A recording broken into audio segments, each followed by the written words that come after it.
Welcome to Art Talk. It's where art and artists come together. The show is hosted by our own Floatin Fred. During each show, he talks to local artists and goes out on the street to visit some of our Valley residents. With Fred, we never really know what's going to happen. Hey, pretty good. And here's our host, Floatin Fred. Hi, welcome to Art Talk. I'm your host, Floatin Fred.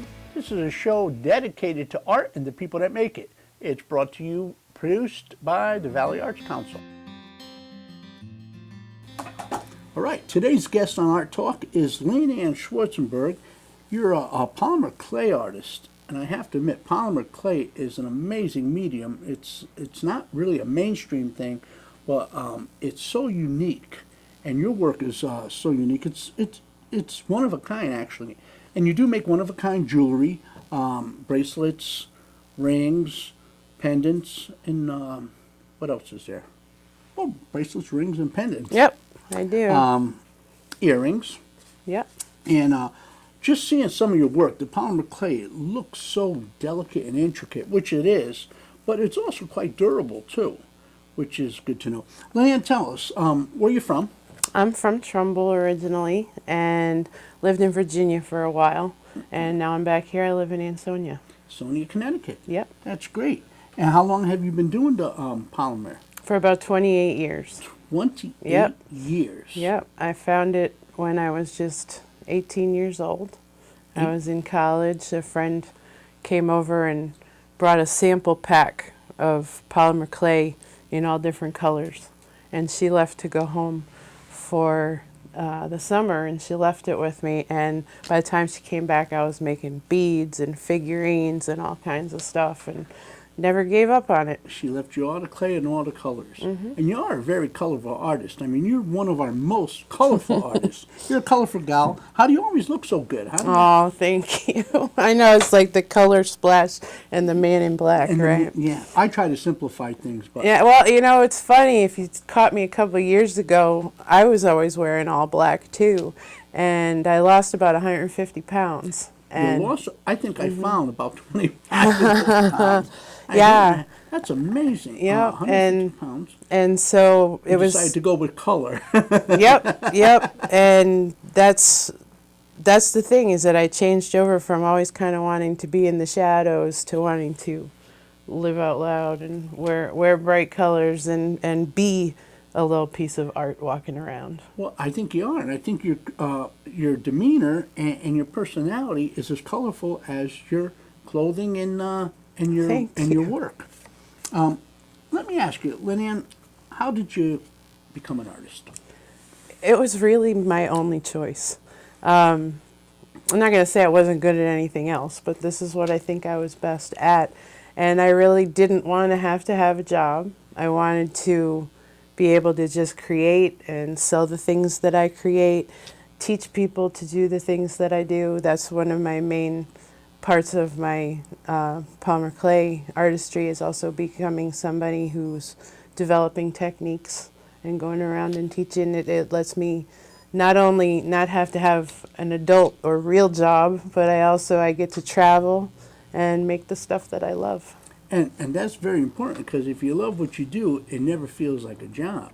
Yeah. You know, and teaching students, I mean, that's got to be very rewarding too. It is. I think it takes a special student to be drawn toward polymer clay. I'm sure a lot of people will probably say, polymer clay, what's that? Mm-hmm. You know, I remember I understood like Play-Doh and silly putty, but that was about it. But polymer clay, tell us a little bit more about. It's actually, if you believe it, it's ground up PVC in a plasticizer with pigment. So it's basically, if you really, really get down to it, it's like the pipes that we use, the PVC pipes, but it's ground into particles. Like and a powder or I'm not really sure the manufacturing process, but I know that it's PVC. Mm-hmm. And it's a malleable plastic that we bake it in our home oven. You don't have to have a kiln, which is really good. Yeah, it makes it accessible to a lot more people because you don't have to have specialized ovens. And then when it's hot, it's more malleable, and Yeah, and you can also break it a lot easier too. But when it's not that it's hot and malleable like glass. We use a lot of the glass makers' techniques, but it's you make whatever you have, and then what we do is we put it in the oven to bake, and then it gets hardened. And at that point, you can sand it, you can cut it, you can paint it if you want to. And the technique that I use most is called millefiori caning. Millefiori Caning. Caning. Yeah, it's Wow. canes of polymer, and each one of these little roses and leaves on my bracelet here is a slice from a little log that I cut, that I've made from the little pictures. Wow. So that's like a slice. Yep. Kind of like when you go to the deli and they slice the bologna. Yeah, I know. If I could get one of those things Sli- on a that- miniature basis to slice up my canes, that would be pretty good. You know, I've seen your work for years now at our gallery and displayed for the Valley Arts Council, but I've also read some articles that were done on you, and you do this everywhere. I mean, you're kind of like world-renowned for polymer clay. A little bit.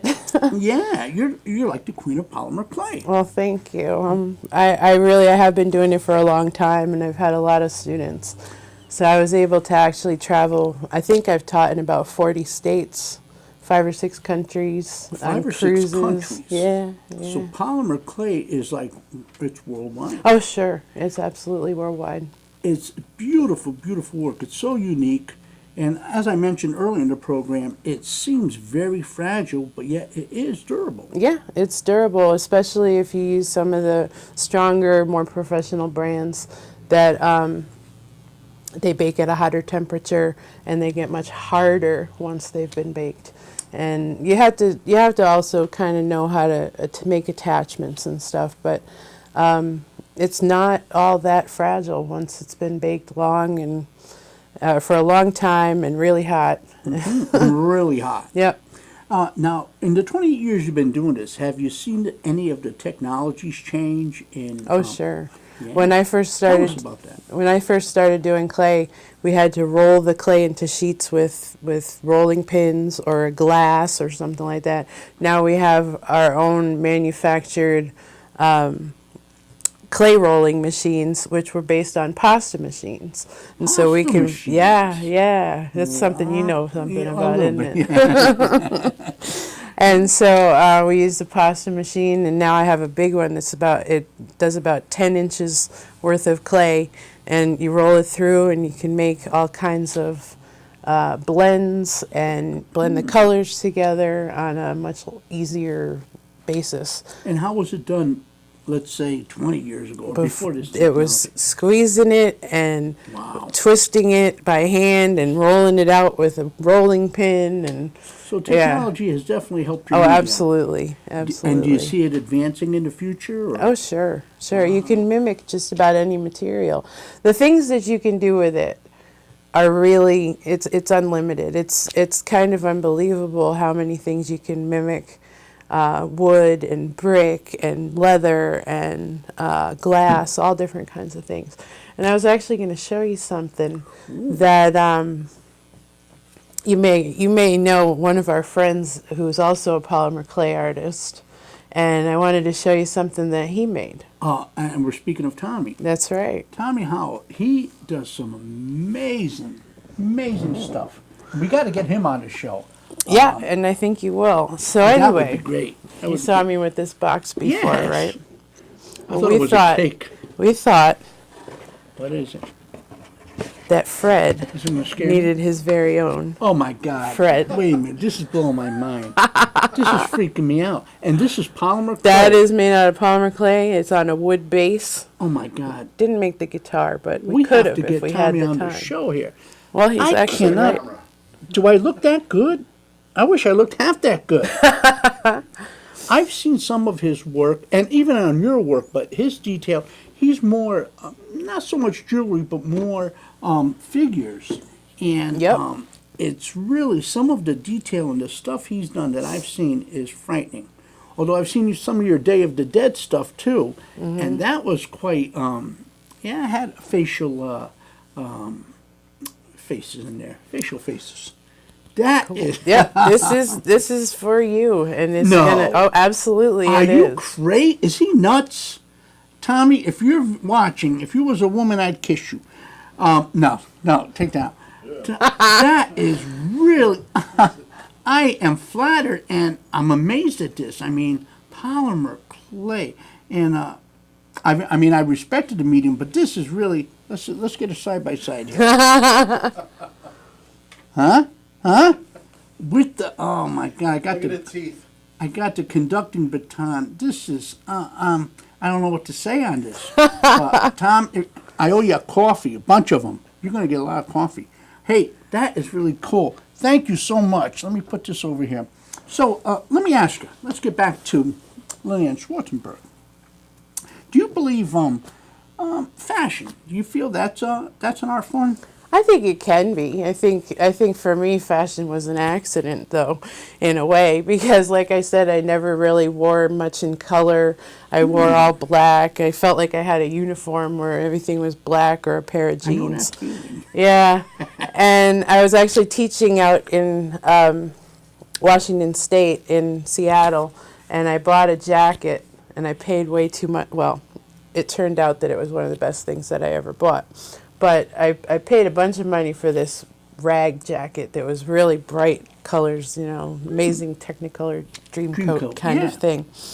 And everywhere I wore it, people gave me compliments. And I thought, well, I like this. Why not? And so, Compliments are nice. yeah, so Well, with a little compliment. bit of goodwill and a whole lot of moxie, I decided that I was going to start wearing crazy colors and patterns and everything just so that I could make people smile and get some compliments here and there. And I think you've succeeded in that. And you do have the moxie. I think that's important. But you do make people smile, too. What 46-year-old dresses like this? Come on. 46? 46. That's only a number. It all depends on what's in your heart. Yeah. And rock and roll. Rock and roll will keep you young. Yeah. But that is so, wow. That is really cool. And you do make people smile. I think your work makes people smile. And Thank it's you. inspirational. Jewelry is an amazing art form to begin with. But the polymer clay, it's just, it spins a whole new thing into it. It's, because normally people think of gemstone, precious metal, for jewelry. And that is the basis of the whole industry, I guess you could say. But polymer clay in of itself is just a beautiful medium, and to be able to wear it and show that, it's like you're able to walk around with your art and show your art, wear your art. What do you think it was that started you to make you want to create? I think it's just wanting to have pretty things that didn't necessarily already exist, and be able to wear them. And my parents tell me that flower was my first word, besides, mama and dada, that I said flow. And so I've been obsessed with flowers my whole life. You can see I have a lot of flowers on my body, too. And you are like a walking canvas. Yeah. So I wanted to make pretty flowers, and maybe not something that's exactly a copy of what you find in nature, but something akin to what you find in nature. Kind of like recreating nature a little bit. Yeah. Instead of waiting for nature to recreate itself, you're recreating some of it. There you go. Very interesting. It's beautiful work. I need to ask you, do you have a favorite artist? And if so, who is he or she? I do. It would be clearly for me Salvador Dali. Oh, yes. Surrealism. Definitely. Yeah. Definitely. And it's because his technique is perfect. His skill and technique, he's absolutely perfect. But then he just goes crazy with the imagination too. So you can look at the paintings and see just amazing things that existed in his world and maybe not ours. And Yeah. I'd like to think I have something of that going on with my stuff, where a flower that I make is not something you'd find in your garden, but you recognize it as a flower form. Correct. And a lot of his work too, I think, can be interpreted so differently. I know a lot of times I'd read his titles, and his titles would hit home with me a little. Do you title any of your work? Sometimes. I hate doing it. It's one of the things I really don't like to do is put a title on something. But when you enter contests, they always want you to title your piece. And so I would title some things. I wouldn't just say like pink necklace. I would always come up with something Especially a little if it was more. orange, that wouldn't go over too Yeah, well. like I make a lot of, well, the florals, but then I also do faux wood, and I made Faux a wood? piece. Yeah, Tell us about that. it looks like marquetry, and or inlay, and I make wood that really, so it's actually fooled some woodworkers where until they picked it up and felt that it wasn't wood, they actually thought that it was from the look of it. And so when I put them together and I make tiles that are with the floral and then the wood on the outside, I would title it like A Perfect Union or something like that, so because I was uniting a couple of techniques. So I would try to come up with good titles. I just don't always like that part. Tell us a little bit more of your the Day of the Dead series. Oh yeah, that's one of my favorite things to do, and you can see that's really on my love arm that, there yeah. too. But the pendants you did and the earrings. I started actually with a stone skull, and I put the petals and leaves around it, and sometimes what looks like butterfly wings, and make little pendants that are like little shrines that you find in the Day of the Dead ceremonies in Mexico. That's right. And it's become, well, you can't say it's become mainstream, but it's become much more understood. Skulls and Flowers is one of the top hashtags on Instagram. Really? Yep, hashtag Skulls and Flowers, or Skulls and Roses. Skulls and Roses. And if you put that into Instagram, you get hundreds of thousands of results. That's Probably amazing. millions. That's amazing. You know, and just looking at some of your ink, your tattoo work that you had done, I remember back in the day used to be skulls and anchors and roses and flowers. American classic. Yeah, it's but now it has evolved into a whole art form itself. Sure. Actually, some of your work would make this almost blends in. Well, this almost is like a actually tattoo. one of my pieces.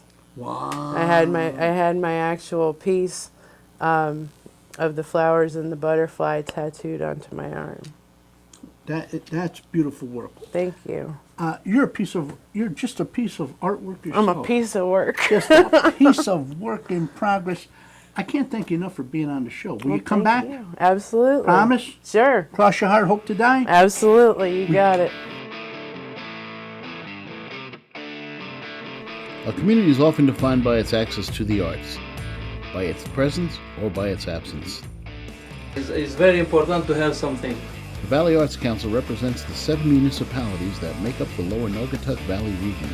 It was formed for the purpose of creating and promoting a connecting thread between those among us who are artists and those who have an interest in experiencing the arts. Sometimes the only difference between a life full of art and a life void of art is simply its accessibility. Our mission is to ensure that the contribution that the arts make to one's life is recognized, valued, and realized. Visit our Main Street Gallery in downtown Ansonia, right across from City Hall. Welcome to Art Talk, the show where art and artists come together. I'm your host, Rich DiCarlo. And with me today is artist, sculptor, Massiello Rockage. Massiello, welcome to the show. Thank you to invite me. It's quite a pleasure to have you on the show today. You will hear so much about you. You're a good member, outstanding member of the community, and do a lot for us. Tell me, how did you become an artist? What influenced you? To give the answer actually is I don't know how I become artist, but all my life is draw with clay, draw with wood, to sculpt with chisels, with painting, different colors, watercolors, oil colors, oil base, and if you work and you have little talent, you're gonna be something. Little talent, huh? Oh boy. That's an understatement. But you're considered the preeminent sculptor of Mother Teresa, the imagery of Mother Teresa. You got works in the United Nations, the White House, and the Vatican, and also in Sonia. Tell us, how'd that happen? How did the... Well, has some reasons. First, Mother Teresa is a saint. Mother Teresa is from my old country, Albania, and I dedicate a lot of time to sculpt her in the sculpture. And a lot of sculptors dedicate and do sculpture dedicate her because she is a famous lady. Yes. You know, she got the Nobel Prize for Peace, and she worked all her life, you know, with the sick and the poor people, and she did the combination. She did the combination very nice, shade and light. Light is money from rich people, and shade, you know, combine the what you need the people, sick people, rich, and poor people. And I dedicated the sculpture from 1997.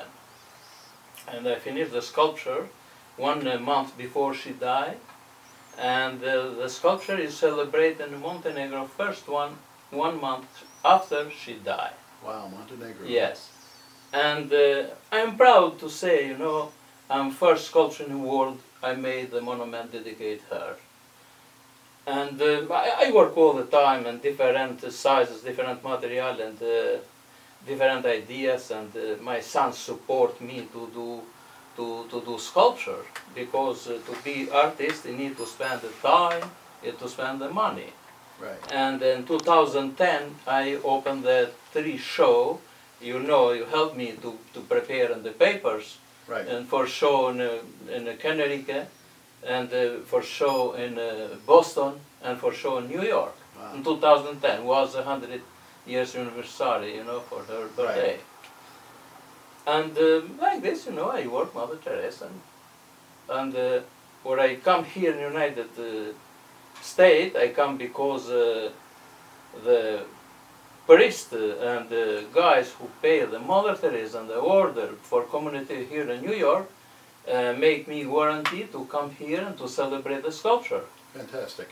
And when I come here, I saw here is beautiful, and my country actually was just to change the democracy, and there was transit Yes. system, you know, and was not great for me over there, and was in danger, you know, and I decided to stay here. And like this, Mother Teresa changed my life. That's good. And Yeah. we thank Mother Teresa for bringing you to us. Yeah. One of the most talented sculptors I've ever seen. Fantastic work, though. Folks will be able to see your major work of yours that's going to be unveiled this April in Ansonia at City Hall. Can you tell us more about the statue that's going out in front of City Hall? Was my pleasure and my dream to work sculpture dedicated to Martin Luther King. But I'm not sure going to be in this April because it's the snow outside, it's winter. I see. But as soon as possible, you know, it depends on the weather, the sculpture going to be right in front of the City Hall. That'd be fantastic. To be there, thankful for Mayor in Ansonia, Dave Cassetti, and the church, Baptist Church here in Ansonia. With Macedonia Baptist Church? Macedonia Baptist Church, and Excellent. the great priest and community, and a lot of meetings dedicated, you know, to how to build and how to sculpt, how to Right. do, you know. But now almost is ready. I was in Vermont to do the base for Martin Luther King. And the base is made out of granite, is it? Or- Yeah, the base is the name granite is absolutely black granite. Wow. That's going to be 6 feet high, 8-inch round cylinder with arch on top, and it's very difficult to install, but I hope, you know, gonna finish good. That's quite unusual. The arch the arch on any sculpture is a very unusual pedestal. I've never seen that before. Yeah, all time actually I like in my sculpture to put something new, you know, because everyone is different with each other, and my sculpture gonna be different, you know. Is one hand, but to made, but all sculpture is good to be different. Right, And right. that I like to put in my sculpture. For Martin Luther King, the base is with arch, and sculpture is with arch, and the both arch bring his idea up to the sky.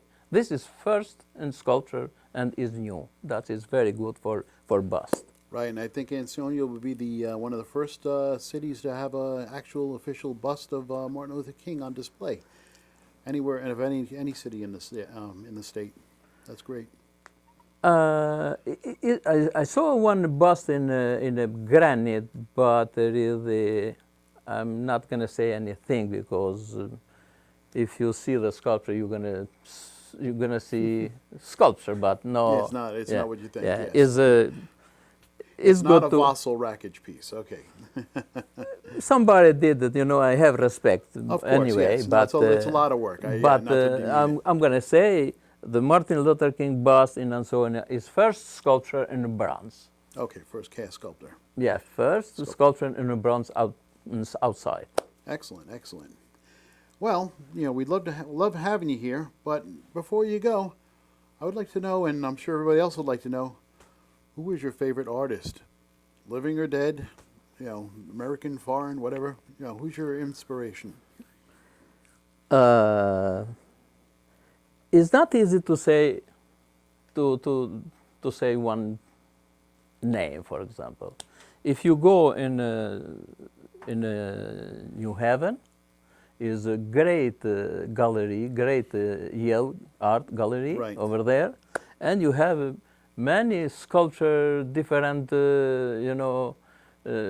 age and things, and Right. different materials, and you see great sculpture. For me, it's important to see great sculpture, and the artist in the United States has a great sculpture, great artist. If you go, Daniel French. Yes. Yeah, I've been in his studio 2-3 times, and he has a great sculpture, and he inspired me, to do sculpture. It's a great sculpture.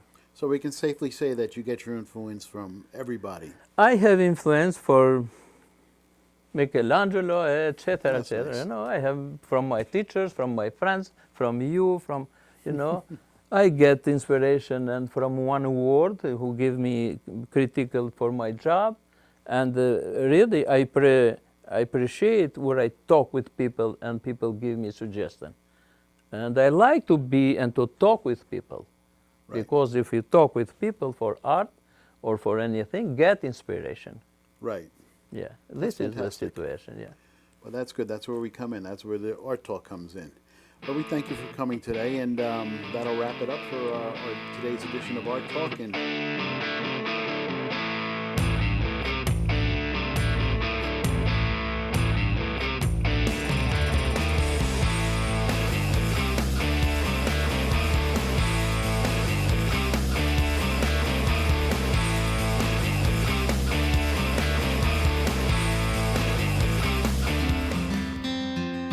The Valley Arts Council has just opened a new Main Street gallery in downtown Ansonia. It's a place where art and artists have come together to bring you special one-of-a-kind gifts. Stop by for a visit to see our selection of handcrafted jewelry, pottery, photography, and paintings, all of which are created by local artists.